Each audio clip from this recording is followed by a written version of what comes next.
Hello student, today we have learned class 9 science chapter number 5 force and law of motion part 2। इस video में ना हम लोग class 9 का ना चैप्टर 5 का ना पार्ट 2 वीडियो करेंगे, ठीक है ना।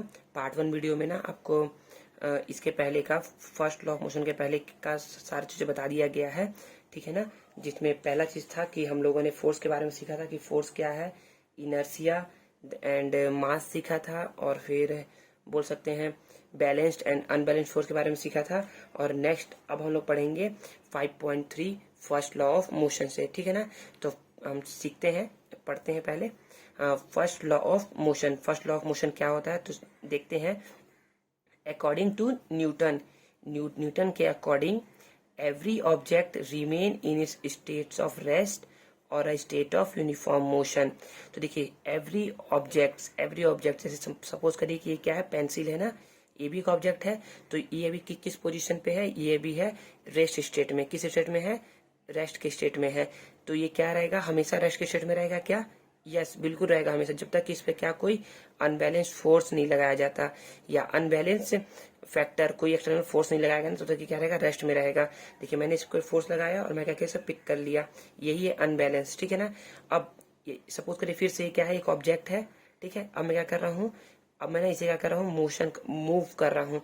देखिए ये मूव होना स्टार्ट कर दिया ना, तो ये क्या है, यूनिफॉर्म मोशन में है। लेकिन मैं जैसे इसको यहाँ पर स्टॉप कर दूंगा ना, तो क्या हो गया, स्टॉप हो गया, ठीक है ना। तो ये जो मैंने स्टॉप लगाया ना, अभी मैंने स्टॉप लगाया ना, ये क्या है, ये है आपका एक्सटर्नल फैक्टर। क्या है एक्सटर्नल फैक्टर, मतलब क्या, एक्सटर्नल फोर्स है ये, ठीक है। तो यहाँ पर वही बताया जा रहा है कि एवरी ऑब्जेक्ट रिमेन इन इस स्टेट ऑफ रेस्ट। सभी ऑब्जेक्ट क्या रहते हैं, रेस्ट के स्टेट में रहते हैं और स्टेट ऑफ मोशन के स्टेट में रहते हैं until some unbalanced external force act upon it। जब तक कि उस पर क्या हो न हो जाए, एक्सटर्नल फैक्टर न लगा दिया जाए, एक्सटर्नल फोर्स न लगा दिया जाए। समझ में आ गया ना, अनबैलेंस एक्सटर्नल फोर्स नहीं लगाया जाएगा ना, तब तक वो अपना स्टेट चेंज नहीं करेगा, ठीक है ना। यदि वो रेस्ट है तो रेस्ट भी रहेगा, यदि वो मोशन कर रहा है तो मोशन करता रहेगा। कब तक, जब अनटिल एंड अनलेस, जब तक उस पर क्या अनबैलेंस एक्सटर्नल फोर्स न लगाया जाए, ठीक है। समझ में आ गया। देन पढ़ते हैं inertia. Inertia is the property of an object. Inertia क्या है, किसी भी ऑब्जेक्ट की प्रॉपर्टी है, ड्यू टू विच, इसके कारण क्या होता है, due to which the object resist any change. Object क्या करता है, अपने स्टेट में ना चेंज होने को क्या करता है, रेसिस्ट करता है, रोकता है इन इस स्टेट, बता दिया गया है। Therefore, the first law of motion is also known as law of inertia। तो इसी को फर्स्ट लॉ ऑफ मोशन को भी क्या बोलते हैं हम लोग, लॉ ऑफ इनर्शिया बोलते हैं। तो यहाँ पर ये फर्स्ट लॉ ऑफ मोशन हो गया, ठीक है, और लॉ ऑफ इनर्शिया हो गया, ठीक है ना। दोनों क्या है, सेम थिंग्स है ना, दोनों सेम चीजें हैं। समझ में आया। देन नेक्स्ट है कैन यू एक्सप्लेन, क्या आप एक्सप्लेन कर सकते हैं द फॉलोइंग एग्जाम्पल। ये जो एग्जाम्पल दिए गए हैं according to the first law of motion, जो कि फर्स्ट लॉ ऑफ मोशन के अकॉर्डिंग है। तो first, on beating a blanket, एक ब्लैंकेट को बीट करते हैं विथ अ रॉड, एक रॉड के through, all dust particle gets remove, जिससे क्या होते हैं, सभी डस्ट पार्टिकल क्या होते हैं, उसके रिमूव हो जाते हैं। तो ऐसा क्यों होता है, due to law of inertia और due to first law of motion, ठीक है ना। इसी के रीजन की वजह से होता है कि ब्लैंकेट पे ना जो डस्ट पार्टिकल होते हैं सारे क्या होते हैं, रिमूव हो जाते हैं, जब हम लोग क्या करते हैं, उसको ब्लैंकेट को रॉड से बीट करते हैं, ठीक है ना। Second, on shaking the truck of a tree, मतलब कि ट्री के ना ब्रांच को यदि हम लोग हिलाते हैं ना, the fruits hanging on it's branch, और जो फ्रूट जो हैंग कर रहे होते हैं उसके ब्रांच पे, ड्रॉप डाउन, क्या होते हैं, ड्रॉप डाउन होते हैं, मतलब कि गिर जाते हैं। तो ऐसा क्यों होता है, ये भी होता है लॉ ऑफ इनर्शिया की वजह से, ठीक है ना। तो मैं आपको फिर से बता रहा हूँ लॉ ऑफ इनर्शिया कैसे, इन दोनों का आप आंसर कैसे बताएंगे, बता रहा हूँ मैं। देखिए आपको ये बोलना है ना इसमें कि देखिए अब अभी समझिए कि ब्लैंकेट ऐसे ऐसे क्या रखा हुआ है, ब्लैंकेट रखा हुआ है। अभी ब्लैंकेट की किस पोजीशन पे है, अभी है रेस्ट के पोजीशन पे है, ठीक है ना। और जैसे मैं इसे बीट करता हूँ ना, जब मैं इसे बीट करूंगा ना, तो क्या होगा, ब्लैंकेट आपका ना, जो ब्लैंकेट है ना, वो तो आपको क्या आ जाएगा, मोशन के स्टेट में आ जाएगा। लेकिन जो आपका जो डस्ट पार्टिकल है ना, वो क्या रहेगा, अभी भी रेस्ट के स्टेट में रहता है। इसलिए क्या होता है, ब्लैंकेट मूव तो कर जाता है, लेकिन जो डस्ट पार्टिकल है ना, वो मूव नहीं करता, और वो ना एज इट इज ऐसे फॉल डाउन जाता है, गिर जाता है, ठीक है ना। सेम कॉन्सेप्ट, ट्री ब्रांचेस से फ्रूट्स का ड्रॉप डाउन होना भी ना, यही एग्जाम्पल है, ठीक है ना, यही सेम एक्सप्लेनेशन है, ठीक है। Then when we jump on the same position in a moving train, suppose करिए कि आप एक मूविंग ट्रेन में है, एक चलती हुई ट्रेन में है, ठीक है ना, और क्या कर रहे हैं आप, जंप कर रहे हैं, क्या कर रहे हैं आप, जंप कर रहे हैं। वी फॉल बैक, हम लोग क्या, हम लोग फॉल बैक, हम लोग गिरते हैं on the same position again, जिस पोजिशन से हम लोगों ने जंप किया था ना, उसी पोजिशन से क्या करते हैं हम लोग, गिरते हैं। Why does it happen so, ये क्यों होता है, ये भी होता है due to law of inertia की वजह से, ठीक है ना, समझ में आ गया ना। देखिए इसका भी रीजन सेम टू सेम ऐसे ही देंगे, जैसा मैंने ब्लैंकेट कर दिया था ना, ऐसा ही देंगे, ठीक है। तो आप लोग इसके आंसर को देने की कोशिश करिएगा, यदि समझ में आया है तो, और नहीं समझ में आया ना तो पूछिएगा, तो मैं क्या करूँगा, आपको बताऊंगा इसके आंसर, ठीक है, किसी वीडियो में दे करके, ठीक है। देन नेक्स्ट पढ़ते हैं हम लोग लीनियर मोमेंटम। लीनियर मोमेंटम क्या होता है पढ़ते हैं, देखिए। When an unbalance external force act on an object, जब भी एक अनबैलेंस्ड फोर्स क्या लगता है, किसी भी ऑब्जेक्ट पर लगता है ना, देखिए अभी ये रेस्ट पे है, मैंने इसे फोर्स लगाया, तो क्या लगाइए, ये अनबैलेंस फोर्स ही लगाया, ठीक है ना, क्योंकि अनबैलेंस फोर्स से क्या होता है, बॉडी या तो लेफ्ट मूव करता है या फिर राइट मूव करता है, ठीक है ना। लेकिन यदि मैं बैलेंस फोर्स लगाता ना, इट मीन्स मैं फोर्स लगाता ऐसा कुछ, तो ये क्या मूव किया, क्या नहीं, ये क्या है, बैलेंस फोर्स है, ठीक है ना। तो यही बताया गया है, when an unbalance external force act on an object, जब भी एक अनबैलेंस एक्सटर्नल फोर्स क्या होता है, किसी भी ऑब्जेक्ट पर एक्ट करता है ना, then there is a change in its velocity of the object, जिससे क्या होता है, ऑब्जेक्ट की वेलोसिटी में क्या होता है, चेंज होता है। तो ये अनबैलेंस, देखिए रेस्ट के पोजीशन पे है, मैंने अनबैलेंस फोर्स लगाया, ऑब्जेक्ट की वेलोसिटी क्या हो गया, चेंज हो गया, ठीक है। If a tennis ball and a cricket ball thrown at high speed hits you, यदि एक टेनिस बॉल और फिर एक क्रिकेट बॉल, दोनों बॉल आपको क्या कर रहे हैं, हिट कर रहे हैं ना, you will get hurt, you will get more hurt by which of this two ball, आपको दोनों में से किस बॉल से ज्यादा आपको हर्ट होगा। तो देखिए टेनिस बॉल मतलब सिंपल, आपको ना किसी एक के लड़के ने क्या किया, आपको ना हिट किया उस टेनिस बॉल से, और एक क्रिकेट बॉल है जिसे किसी ना क्रिकेटर ने हिट किया होगा उस बॉल को, तो बताओ आपको किससे ज्यादा मतलब कि पेन होगा या हर्ट होगा। तो ऑब्वियस सी बात है कि आपको टेनिस बॉल ज्यादा पेन नहीं होगा, और क्रिकेट बॉल क्या होगा, ज्यादा पेन होगा। क्यों होगा इसका भी समझते हैं, एग्जाम समझेंगे अभी आगे चल के। फिर अगेन एक एग्जाम्पल है, if a cycle and a truck moving at the same velocity, एक साइकिल और एक ट्रक क्या कर रही है, दोनों सेम स्पीड से क्या कर रही है, मूव कर रही है। ये साइकिल हो गया और ये ट्रक हो गया, क्या हो गया, ट्रक हो गया। दोनों क्या कर रहे हैं, सेम स्पीड से मूव कर रहे हैं, मतलब कि यदि ये मूव कर रही है ना 5 मीटर पर सेकेंड से, तो ये भी कितने से मूव कर रही होगी, 5 मीटर पर सेकेंड से मूव कर रही होगी। Same velocity hits a wall, इसके सामने एक वॉल है, इसके सामने भी क्या है, एक वॉल है, दोनों क्या करते हैं, इस वॉल को हिट करते हैं। The wall will get destroy more due to which of this two, तो वॉल जो है ना ज्यादा डिस्ट्रॉय किससे हुआ होगा, इस साइकिल से हुआ होगा या इस ट्रक से हुआ होगा। तो वो तो आपको पता ही है किससे हुआ होगा, किससे हुआ होगा, ट्रक से हुआ होगा ना। इसका रीजन क्या है, अभी समझते हैं रीजन, तो इन दोनों का रीजन समझेंगे अभी, ठीक है ना, समझते हैं। एक्टिविटी 4, क्या एक्टिविटी 4 देखते हैं। टेक अ बिग ट्रे, हमें एक बिग ट्रे लेना है, बड़ा सा ट्रे लेना है। फिल इट विथ सैंड और वेट सॉइल, उसे क्या करना है, सैंड से फिल करना है या फिर वेट सॉइल से, या तो गीली मिट्टी से, ठीक है ना। Drop a cricket ball and a plastic ball simultaneously from a same height of on the tray, मतलब ना कि सेम हाइट से क्या करना है, हमें एक टेनिस बॉल को ड्रॉप छोड़ना है यहाँ से, और एक प्लास्टिक बॉल को छोड़ना है एक ही साथ, ठीक है ना। व्हाट हैपन, क्या होगा, is the effect of both the ball similar on the sand, क्या दोनों बॉल का इफेक्ट जो होगा ना वो सेम होगा सैंड पे क्या। तो क्या लगता है आपको कि क्या दोनों का सैंड सेम होगा क्या, देखते हैं, पढ़ते हैं अभी। If the cricket ball is dropped on the tray from different height what will be its effect, यदि क्रिकेट बॉल को ना सपोज करिए कि पहले मैंने यहाँ से ड्रॉप किया था नीचे, अगर मैं और ऊपर से ड्रॉप कर रहा हूँ तो क्या होगा, देखिए। When will the ball sink more into the soil, मतलब कि बॉल क्या इस टाइम पे ज्यादा अंदर तक धसेगी क्या, सिंक मतलब धसेगी, ठीक है ना, ज्यादा अंदर धसेगी क्या सॉइल तक। तो पढ़ते हैं, दिस एक्टिविटी सोज डैट, ये जो एक्टिविटी है ना हमें बताता है, दिखाता है, the impact of an object depends upon its mass, जो भी किसी भी ऑब्जेक्ट पर ना इम्पैक्ट होगा ना, जितना भी इम्पैक्ट होगा ना वो डिपेंड करता है कि उसका मास कितना है, ठीक है ना। इम्पैक्ट जब ऑब्जेक्ट पर जितना भी इम्पैक्ट होगा ना वो डिपेंड करता है कि उसका मास कितना है, ठीक है ना। This impact of a cricket ball having greater mass is more. तो देखिए क्रिकेट बॉल और प्लास्टिक बॉल है ना, तो मास किसका ज्यादा है, मास ज्यादा है क्रिकेट बॉल का। तो क्रिकेट बॉल क्या होगा, ज्यादा अंदर तक सिंक होगा और प्लास्टिक बॉल कम कम सिंक होगा सॉइल में, ठीक है ना। मतलब कि क्रिकेट बॉल ज्यादा अंदर तक धसेगा और प्लास्टिक बॉल बहुत कम धसेगा, ठीक है ना। We also see that the ball when dropped from a greater height fall on the sand with higher speed and sink into the sand more। अब अभी क्या है, अब दो फिर से अब जो बॉल था ना उसको क्या कहता है, ग्रेटर हाइट से क्या कहते हैं, ड्रॉप करे थे।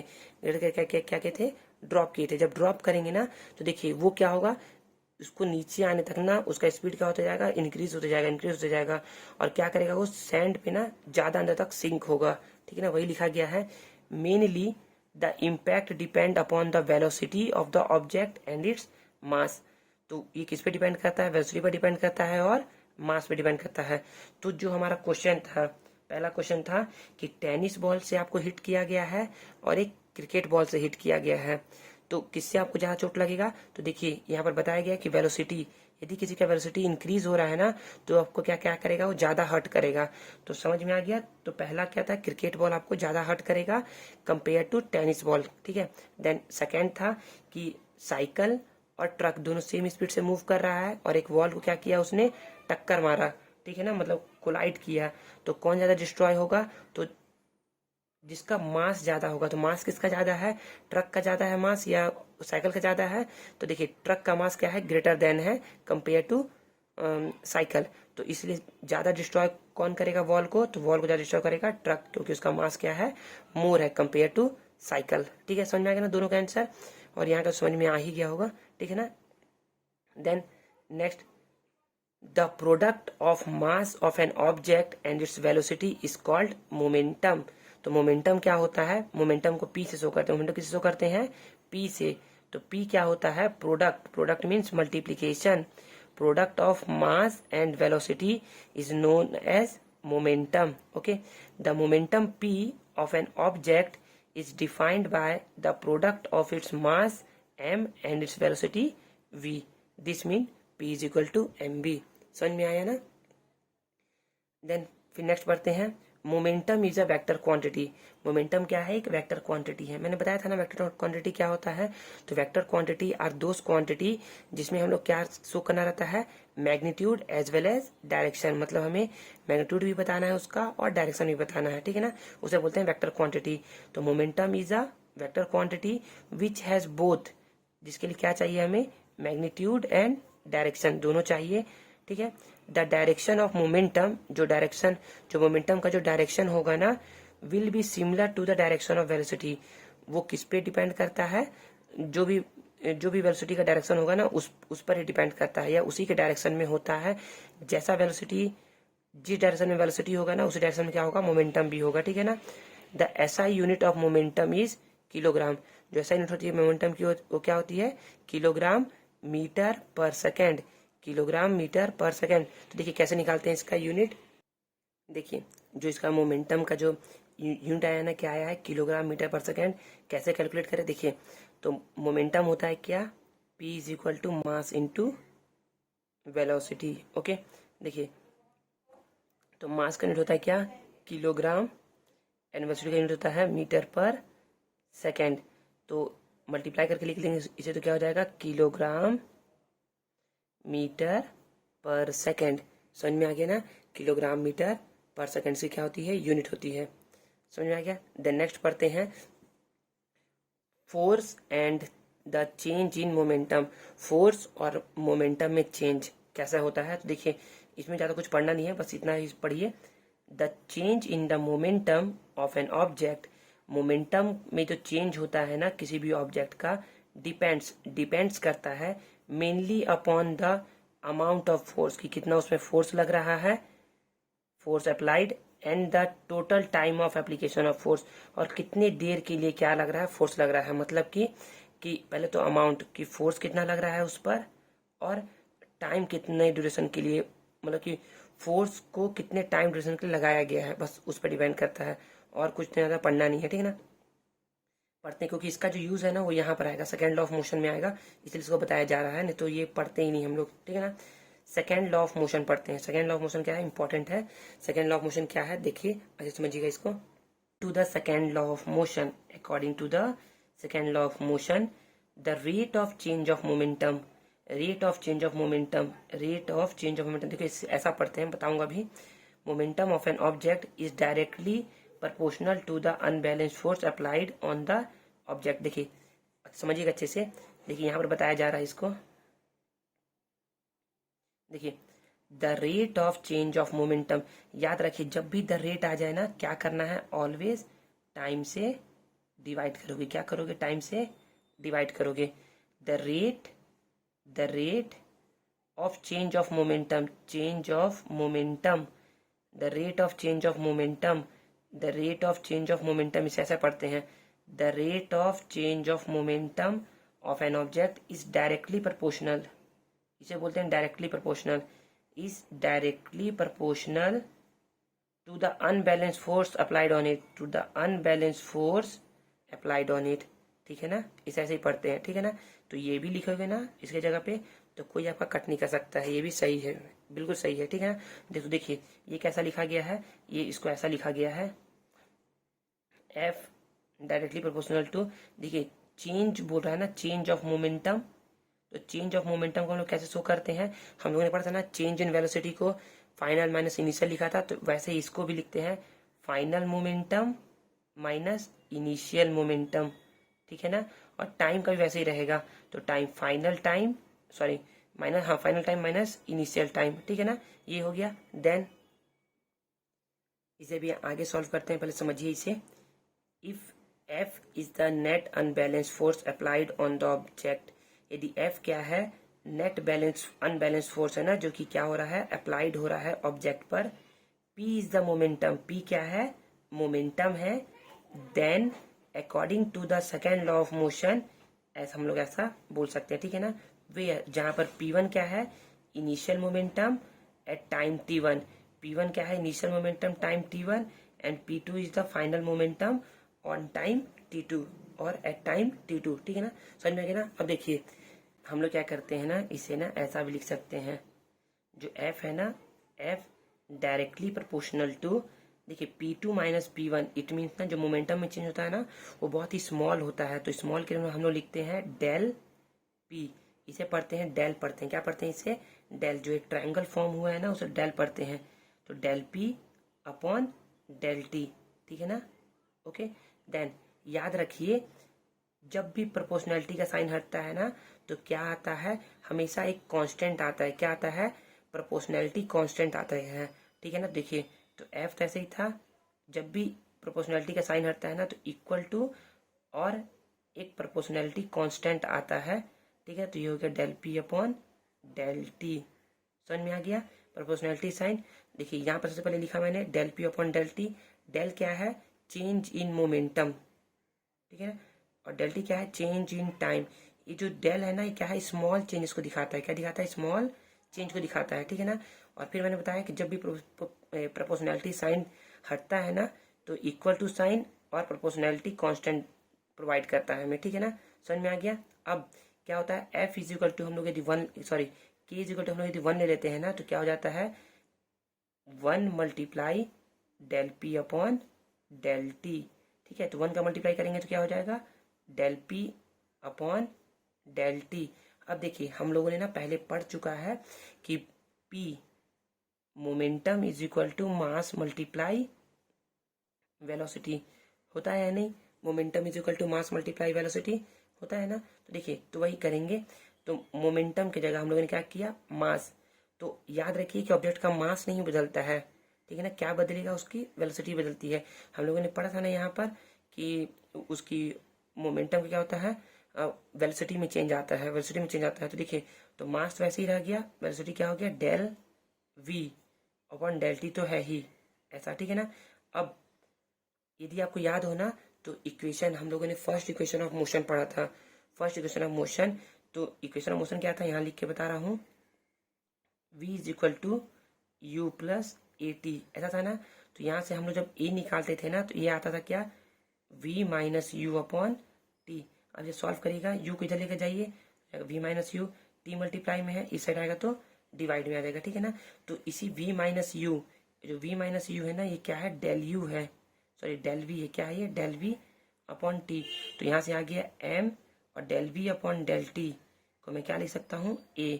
तो f इज इक्वल टू क्या आ गया, एम ए। समझ में आया, f इज इक्वल टू क्या होता है, एम ए।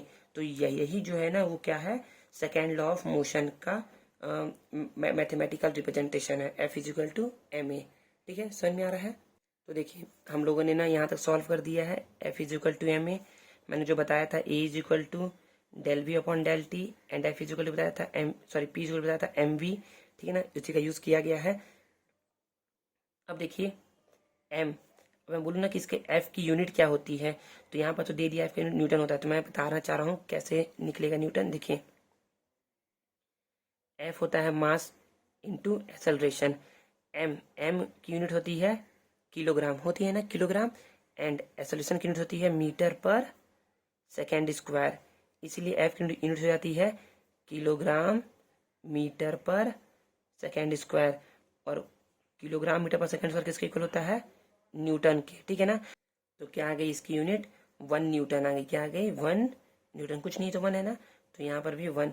तो ना याद रखें एग्जाम में हमेशा आता है कि 1 न्यूटन किसके इक्वल होता है, तो बोल सकते हो ना 1 kilogram metre per second square के इक्वल होता है, ठीक है ना। ये हमेशा क्वेश्चन में एग्जाम में आएगा, याद रखिए, कन्फर्म आता है ये, ठीक है ना। तो हम बोल सकते हैं ना कि 1 न्यूटन, अब बोलेगा ना कि 1 न्यूटन को क्या करिए, डिफाइन करिए, 1 न्यूटन का डेफिनेशन दीजिए। तो आप बोल सकते हैं ना 1 न्यूटन फोर्स, 1 न्यूटन क्या है, एक फोर्स है ना, तो 1 Newton is force, 1 Newton force is that force, 1 Newton force एक ऐसा फोर्स है ना विच जब when applied of an object, वो क्या होता है, अप्लाइड होता है ऑब्जेक्ट पर, 1 किलोग्राम प्रोड्यूस एन एक्सेलरेशन। तो 1 किलोग्राम मास पर यदि हम 1 मीटर पर सेकेंड स्क्वायर का एक्सेलरेशन ले आए ना, 1 किलोग्राम मास पर यदि हम 1 मीटर पर सेकेंड स्क्वायर का एक्सेलरेशन जनरेट कर देंगे ना, या प्रोड्यूस कर देंगे ना, तो उसे हम लोग बोलते हैं 1 न्यूटन, ठीक है ना। तो यही लिखा गया है, 1 Newton force is that force which when applied on an object of 1 kilogram. तो 1 किलोग्राम ऑब्जेक्ट पर प्रोड्यूस कर देंगे यदि हम 1 मीटर पर सेकेंड स्क्वायर का एक्सेलरेशन, तो उसी को हम लोग बोलते हैं 1 न्यूटन, ठीक है ना, यही बताया गया है। Newton is the SI unit of force, Newton क्या है, फोर्स का एसआई यूनिट है।